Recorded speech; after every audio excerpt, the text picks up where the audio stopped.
Welcome to another episode of Millennial Investing Explained. Here's today's question. Let's assume that somebody listening to the show has decided what type of property they want to go with, whether it's single family, smaller multifamily, or even a large apartment building. How should they analyze that deal? And how can they determine if it's a good deal or not? Ooh, I like this topic. It's a lot of fun. So the way to look at this is there's three lenses to analyzing and deciding, is this a good deal? The first one, it is the most important, is you analyze the operator. Second one is you analyze the market. Third one, you analyze the deal. And that's actually inverse than what most people think. Most people think, oh, I got to stare at that property and really look at every crack on it and really figure out how old it is. And there's a time and place for that for sure. But the first thing you do is you vet the track record of the people that are actually doing this thing. And so, or the seller. So it depends on the type of property you're going for, but that's really the three things. And so layer one, who is the person involved in this project? And, if you're buying a property turnkey, single family home, who's this property management firm and who is the seller selling this? Let's look at their track record. Let's get to know them. I have an extraordinarily nerdy framework that we use in our own business and for our own investments. It's in a nice looking spreadsheet and all that good stuff. It's taken us years to develop, but it goes into things like, has this person done this before at least 3 times?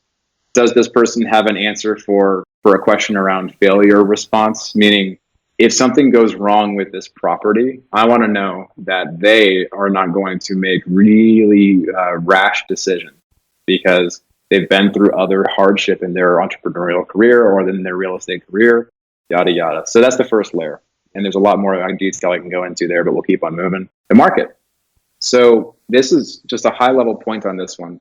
There's so much media noise right now about where we are in the economic cycle. Yes, it's been a really strong bull market for a decade. And it's at some point it will correct because that's what history teaches us. It always goes up and it always comes down and it will come back up again. But real estate is a truly hyper-local business. And what that means is that you can't just necessarily look at, here's an example of an active market that we have invested in. We just invested in one here, is in the Dallas-Fort Worth part of Texas. And it's enormous.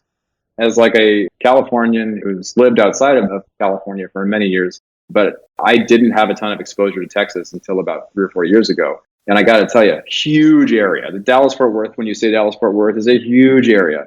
You can't just analyze it at that level. You got to go way down to the neighborhood. And the cool thing is there's free YouTube videos on how to do that, on how to analyze that. Publicly available websites like city-data.com.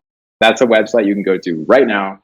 You can look up information about the stuff that's happening in that market, the crime, the income levels, the rent rates. You can look at all that stuff and it's just sitting out there. So people should, first and foremost, just seek out some basics on YouTube and look out how to analyze a property. That's just that simple. So that's a good segue to the last point, which is the property. You want to do, I won't go too far into this one because it depends on the type of property they're trying to analyze, but understand, is it a rental? That's a good first step. We are talking about rentals here mostly. So, is it a single family rental? Well, that's going to be analyzed a little differently than a 400 unit, a 100 unit apartment building, a 20 unit apartment building. There's wonderful frameworks and free resources out there on the internet these days by the thousands.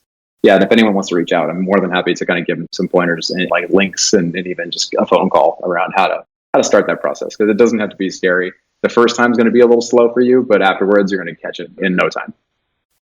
Yeah, the more deals you analyze, the quicker you pick it up. I think one of the things I'd highly recommend is analyze 3 deals a day for a month or so. And then by the end of that month, you're going to be a pro at analyzing deals, whether it be markets or specific properties.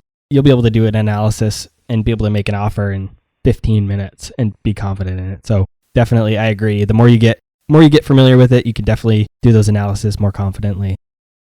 That's all for this episode of Millennial Investing Explained. Be sure to follow me on Instagram, Twitter, and Facebook, or subscribe to our YouTube channel to get even more free content.